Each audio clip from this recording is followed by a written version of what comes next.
Tes. Assalamualaikum warahmatullahi wabarakatuh.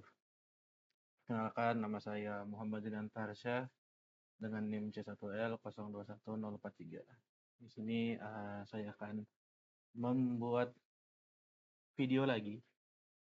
Pada pertemuan sebelumnya kita sudah bikin video di acara 3, acara 3. Sekarang kita bikin video di acara 4, yaitu menganalisis kekritisan lahan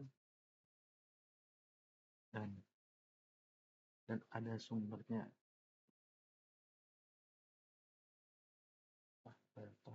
Pertama ini dia PPT yang saya buat, itu dengan judul analisis tingkat kekritisan lahan di Subdas Malio, Kecamatan Dusun Selatan, Kabupaten Barito Selatan. Ini untuk rumusnya. Ini dari tahun 2002. Langsung saja. Ini judul yang akan kita analisis.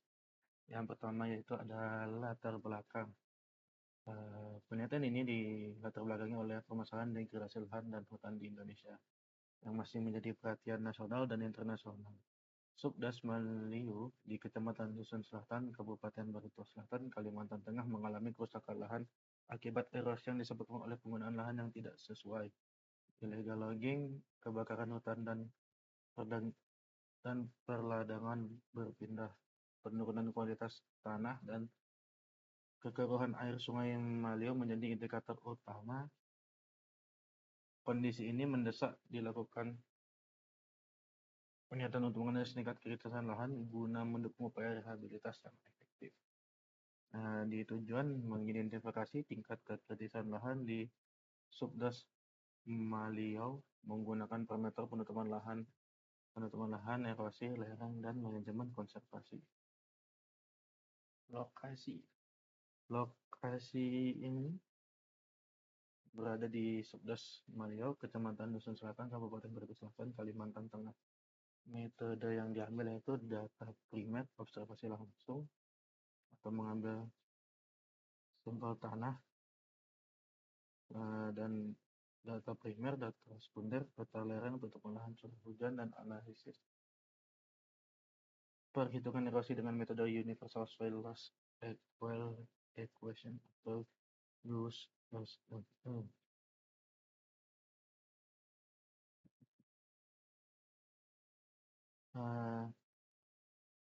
Data sekunder ini diperoleh dari data peta spasial, curah hujan, dan dokumen terkait. Sama saja analisis perhitungan erosi dengan metode Universal Soil Loss Equation, yaitu USLE. Ada rumusnya, yaitu rumusnya sama dengan A sama dengan R dikali K kali L kali S kali C kali P dikali 0,61. Yang mana itu yaitu A adalah jumlah tanah yang hilang per ton, per hektar, dan per tahun. Untuk R yaitu faktor erosivitas hujan tahunan rata-rata, K itu faktor erodibilitas tanah, L itu faktor panjang lereng, S faktor kemiringan, C faktor pengolahan tanaman, P faktor konservasi tanah, dan yang terakhir itu 0,61 yaitu sebenarnya faktor koreksi. 0,61 ini didapat dari jurnal juga Ruslan 1992. Untuk pembahasan yaitu klasifikasi tingkat kekritisan lahan dan faktor penyebabnya. Nah, ini itu data ini kita pakai analisis tabel yang ini dan satu lagi di sini.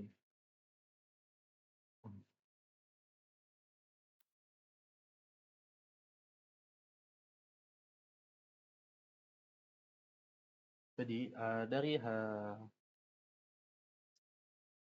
dua tabel tadi didapatkan yaitu lahan kritis 0,97% atau sekitar 402,016 hektar. Lahan kedua itu agak kritis yaitu 76,19% atau 31.434 hektar.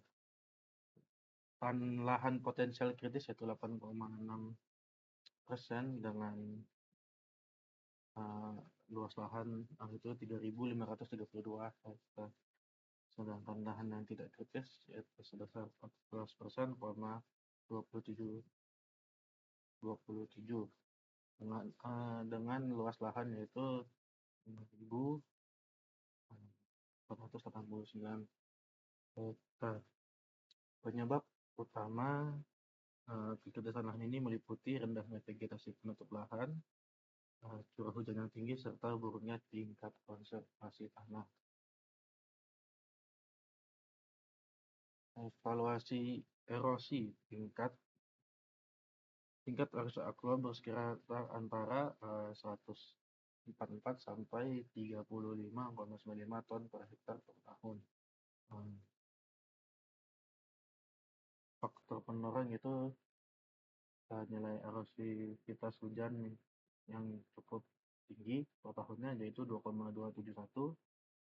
Penutupan lahan dengan tajukan rendah meningkatkan erosi. Lokasi penutupan lahan yang rendah ini seperti pemukiman dan lahan terbuka menunjukkan erosi yang lebih tinggi dibandingkan kawasan dengan vegetasi padas seperti hutan rawa. Itu di sini ada tingkat bahaya erosi yaitu sebesar 70,15%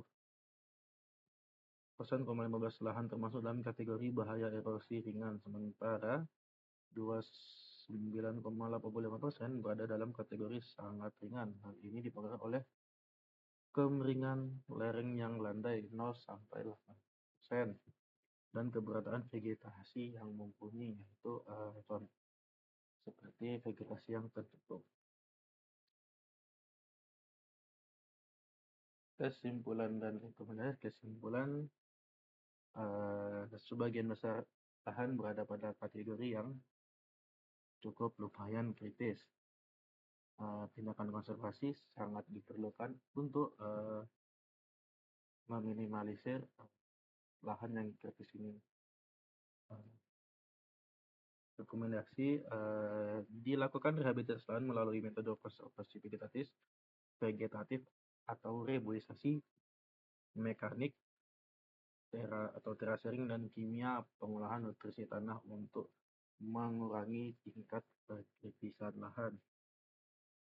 Mungkin itu saja yang bisa saya simpulkan di jurnal ini. Kurang lebihnya mohon dimaafkan, memang sangat banyak amat kekurangan, tapi ini ya yang bisa saya. Terima kasih. Assalamualaikum warahmatullahi wabarakatuh.